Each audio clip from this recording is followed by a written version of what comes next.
Good morning, folks. This is Mike Doria with Titanic International Society, and today is the 63rd anniversary of the sinking of the Andrea Doria.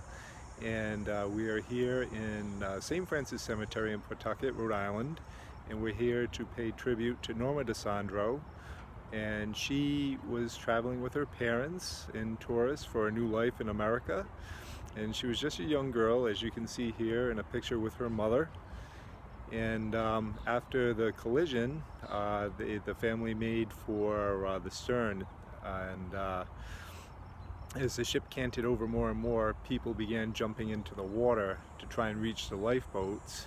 And her father, Tullio, called to those in the lifeboat to catch her, and he threw her overboard. Unfortunately, her head hit the side of the lifeboat, and she never regained consciousness, and she died July 27th, 1956. The family had her buried here with other family members, but her name is not on the grave.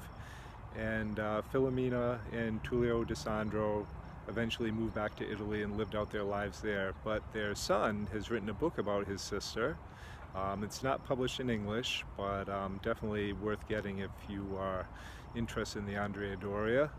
At Titanic International Society, we've had survivors as members, such as Pierrette Simpson, who has worked very hard to keep the memory alive, and she's written a book.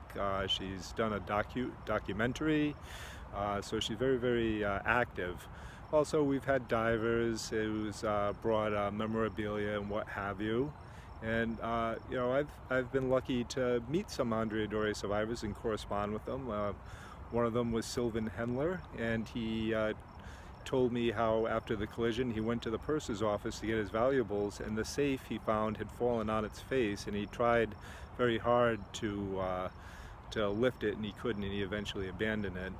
But I hope everybody will remember those that were lost on the Andrea Doria today, and stay tuned for our next road trip.